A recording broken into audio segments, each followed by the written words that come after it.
Hey there, welcome to today. It's Tuesday, and we're going to go ahead and go with the absolute value functions.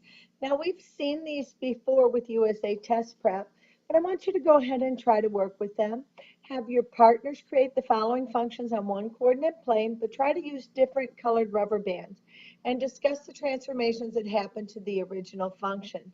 Now, my suggestion would probably be to use a T-chart in your spiral notebook.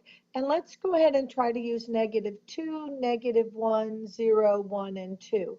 So if I was going to go ahead and use this parent function that's right here, the absolute value of -2 is 2, the absolute value of -1 is 1, the absolute value is 0, the absolute value of 1 is 1, and of course the absolute value of 2 is 2. So go ahead and pause the video and go ahead and do the other equations, and then we'll talk. Hey, welcome back. The parent function for this is the f of x is equal to the absolute value of x. And of course, this is called an absolute value graph. Now, one of the things that you need to know is that it is kind of tricky to put this into the graphing calculator.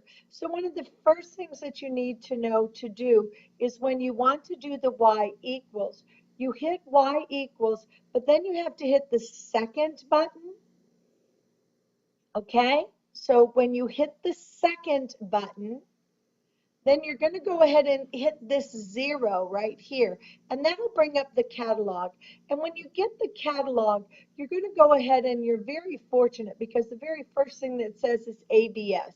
And ABS is not automatic braking system. What it is absolute value. And so you'd put the absolute value in, it'll pop up a parentheses, and then you go ahead and strike the X key, and then another parentheses, and then this is what you'll get. Of course, not this one, but what you'll get is this. Notice that this looks linear, but this is not a linear equation because it actually is made up of two rays, okay? So the domain for this, of course, is, yes, that's right, from -infinity to +infinity, but look, there is a restriction on the range. The range is equal to 0, so we go ahead and use the square bracket, and then it goes to infinity and beyond. And then remember, with infinity, you use a parentheses. The y-intercept in this case is 0, 0, and the x-intercept is also 0, 0. Now let's talk about symmetry. Let's look at this. Hey, this reflects across the y-axis, okay? So we do have a reflection across y. And if we remember what we had been talking about, that tells us since it is not rotating around the origin and it does reflect across the y, this therefore then is an even function, okay? Is it one-to-one though? Remember, one-to-one, for every y value, you can only have one x value. So if I go right here, uh-oh, what happens? That's right, I don't have unique points for the y coordinate. So this is not a one-to-one function, okay? Now, I do have a decreasing interval, and in this case, I am decreasing from -infinity to the 0 mark, and then I am increasing at this point from 0 to +infinity. Okay? All right, so what happens if A is negated? Well, let's go ahead and put this into the graphing calculator. And remember that you're going to use second catalog to get the ABS, and then you're going to put the X in there. And then please don't forget, because I am a little worried sometimes that you guys forget this, that this symbol right here is not a subtract sign. That's the negative sign, okay? That is the negative, not subtract. So go ahead and pause the video to make sure that you guys have that in. And then when you come back, are you ready? This is what you should have, okay? And remember that we wanted to go ahead and make sure that we had this as the heavy-duty mark, okay? So what happened to this? Oh, Mrs. Rose, it reflected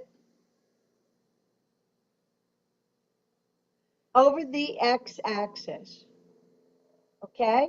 So everything that was in the original parent function, if you have an absolute value, if you had written this as the opposite of the absolute value of x, what happens is it reflects over the x-axis.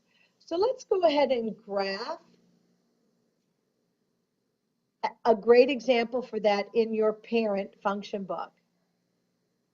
All right, so what happens if the absolute value of a is greater than 1? And what happens if the absolute value of a is between 0 and 1? Well, let's take a look. I'd like you to go ahead and put this into your graphing calculator. Make sure that you have changed the function so that you see 3 different types of lines there. Remember that this is under, right here, this word is under second, the second button. And then you want to use the catalog feature. Okay, so go ahead and pause the video. All right, welcome back. Look what happens there. This is the original parent function. That is the absolute value of x.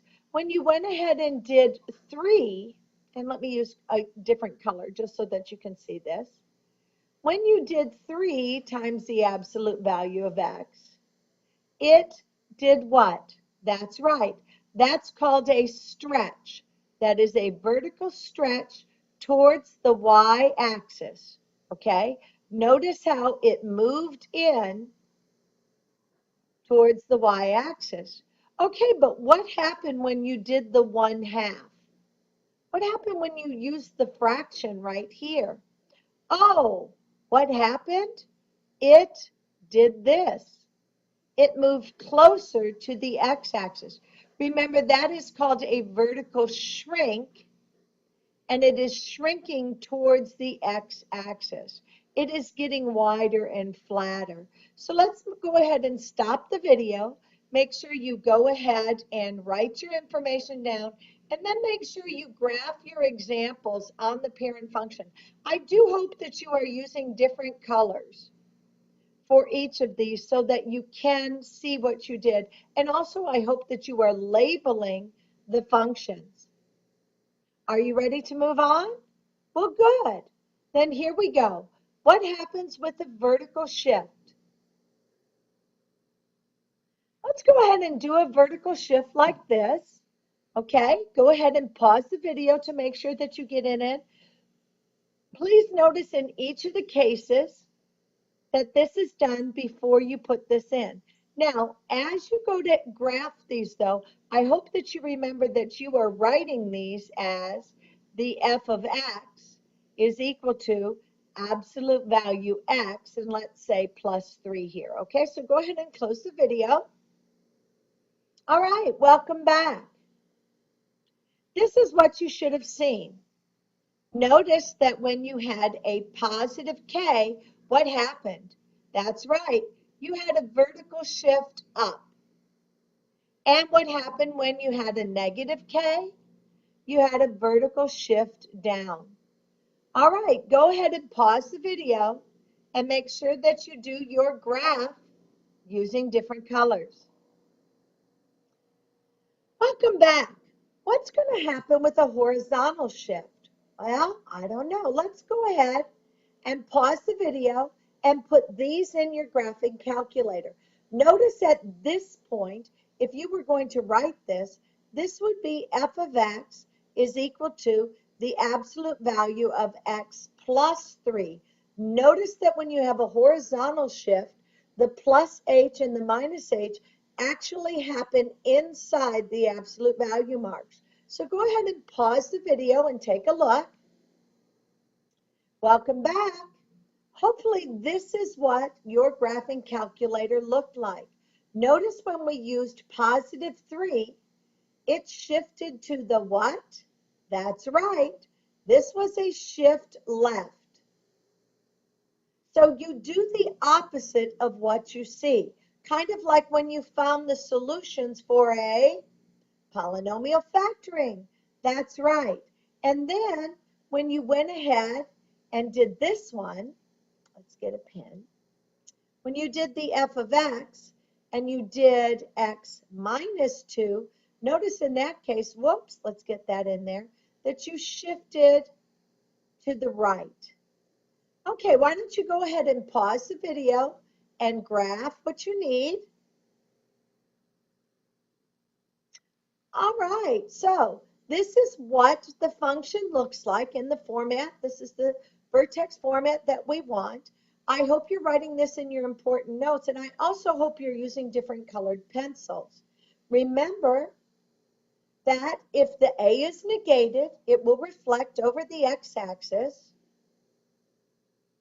If the absolute value of this coefficient a is greater than 1, it will be a vertical stretch towards the y-axis. If the coefficient of a, the absolute value, is between 0 and 1, it will be a vertical shrink towards the, that's right, the x-axis.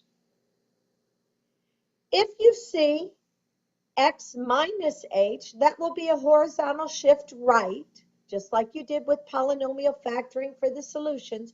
You set it equal to 0. And if you see a positive h, that is a horizontal shift left.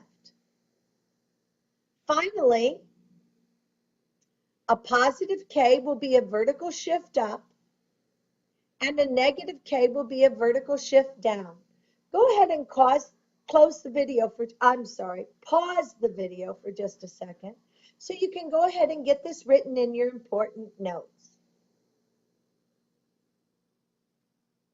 That's it for absolute value functions. We're going to go ahead and stop the video, and you'll be ready for the next one. See you in just a minute.